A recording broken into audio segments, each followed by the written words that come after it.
Antes de cambiar de tema, veamos cómo se transformó nuestra presentación. Entonces teníamos los flujos de operación a calcular. Estos son los resultados que acabamos de obtener, positivos en todos los casos. Luego están los flujos de inversión y los flujos de financiación, más las cuentas de revisión. Este es el resultado. Veíamos antes que esta línea final nos permite revisar si hicimos bien nuestros cálculos. Y finalmente podemos hablar de fuentes y usos, porque algunas veces es útil reexpresar el estado de flujo de efectivo como fuentes y usos. Este análisis permite establecer el patrón de fondeo y consumo de las operaciones de la empresa.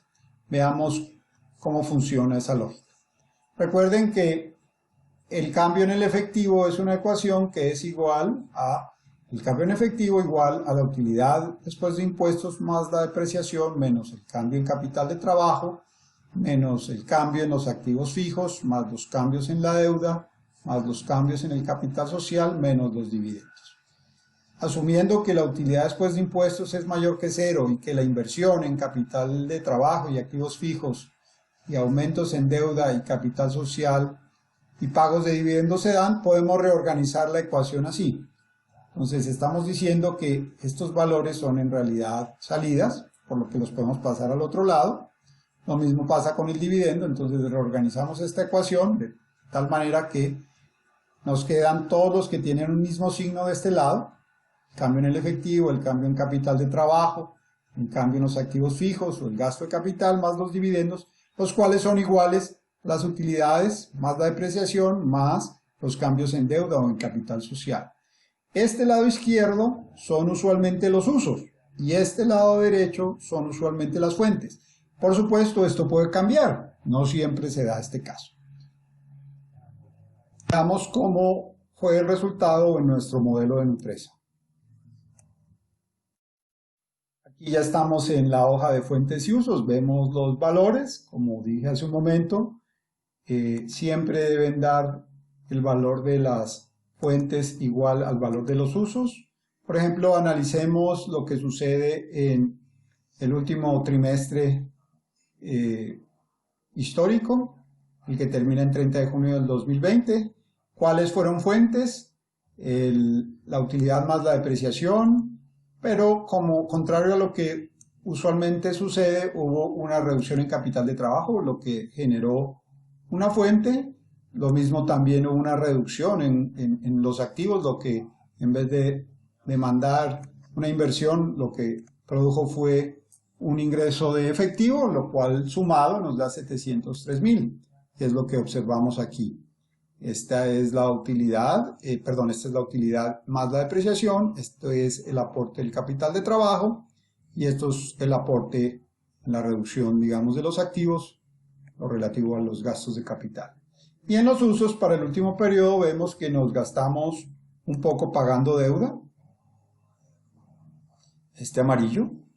Luego se redujo, es casi imperceptible, utilizamos esto en reducir el interés minoritario, se redujo el interés minoritario, por eso es un uso, dado que está por el lado de los pasivos.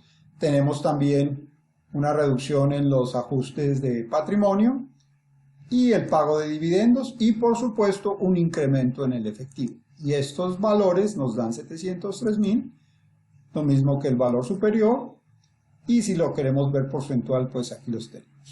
Muy bien, este es el resultado ya del análisis de fuentes y usos. Este análisis ya está en automático, no tenemos que desarrollarlo. Si nos vamos a nuestra presentación, como lo estábamos planteando, aquí está básicamente la forma en que calculamos las fuentes y usos. Literalmente es un análisis porcentual, como lo acabamos de mostrar. En condiciones normales esperaríamos que los fondos de operaciones, incluida la depreciación, además del endeudamiento adicional y emisiones de capital, fondeen los cambios en capital de trabajo, en inversiones de activos de capital, los dividendos y por supuesto el cambio en el efectivo. Veamos el caso de la empresa que estamos analizando, Nutresa.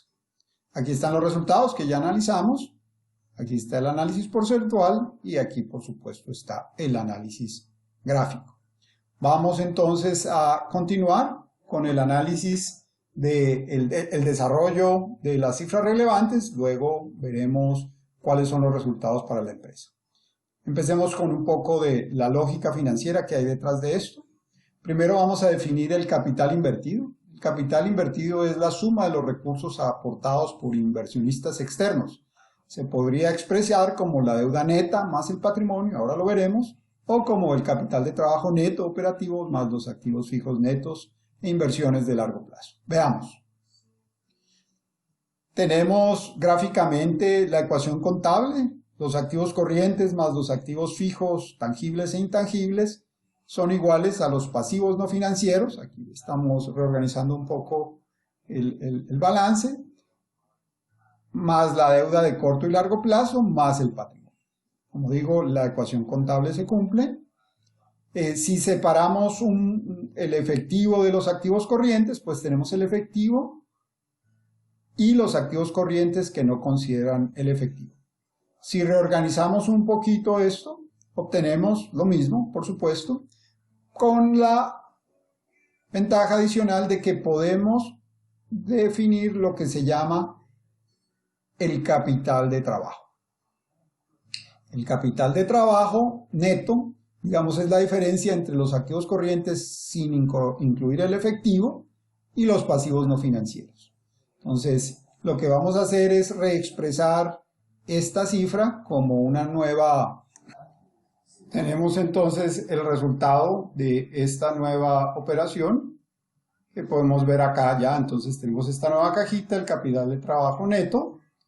Por el lado de acá tenemos la deuda neta, que es básicamente esta deuda de corto y largo plazo menos el efectivo, y esta cajita nueva que es el capital de trabajo neto es la diferencia entre activos corrientes y menos efectivo y pasivos no corrientes. Con lo que obtenemos la cifra de nuestro interés, que es el capital invertido, que básicamente es la inversión requerida en cada periodo para operar la compañía. Básicamente esto es fundamental para nuestro análisis. Ahora seguiremos con una derivación. Básicamente lo que estamos viendo, lo que vimos gráficamente, lo estoy haciendo literalmente con la ecuación contable. Aquí tenemos los activos que son iguales a los pasivos, por supuesto muy pocas cuentas. Defino las cuentas por cobrar más el inventario menos las cuentas por pagar como el capital de trabajo neto operativo, las inversiones de largo plazo y el activo fijo neto como los activos fijos, la deuda menos el efectivo lo hemos pasado para el lado de acá como la deuda neta, el patrimonio queda igual y esto es lo que se denomina el capital invertido. Y para nuestro análisis lo que nos interesará para derivar los flujos de los que hablaremos en un momento, lo que nos interesa es el cambio en el capital invertido, que se puede expresar como el cambio en el capital de trabajo neto operativos más el cambio en los activos fijos. Aquí tenemos las definiciones de las diferentes variables. Continuamos nuestro análisis de las cifras introduciendo el término NOPAT, que quiere decir Net Operating Profit After Taxes. Esta es básicamente la utilidad después de impuestos sin considerar el pago de intereses. Utilizando nuestras siglas, recuerden, utilidad después de impuestos, como lo digo acá, que también en inglés es Net Income, es igual al EBT, la utilidad antes de impuestos, o Earnings Before Taxes, menos el impuesto. El impuesto básicamente se calcula como la tasa de impuesto por esta utilidad antes de impuesto. Eso quiere decir que si reemplazamos esta expresión acá y factorizamos, encontramos que la utilidad después de impuestos es igual a la utilidad antes de impuestos por 1 menos la tasa de impuestos. Recuerden que esta utilidad antes de impuestos es igual a la utilidad operativa, el EBIT, Earnings Before Interest and Taxes, menos el interés. Si reemplazamos esta expresión acá, encontramos que la utilidad después de impuestos es el EBIT menos el interés, factor de 1 menos la tasa de impuestos. Si separamos, encontramos que la utilidad después de impuestos es igual a EBIT por 1 menos TX, la utilidad operativa por 1 menos TX. Esta utilidad operativa por 1 menos TX es esencialmente nuestro NOPAT, la utilidad operativa después de impuestos. A este valor le restamos el interés, también multiplicado por 1 menos TX. Esta es la ecuación 1. Sigamos.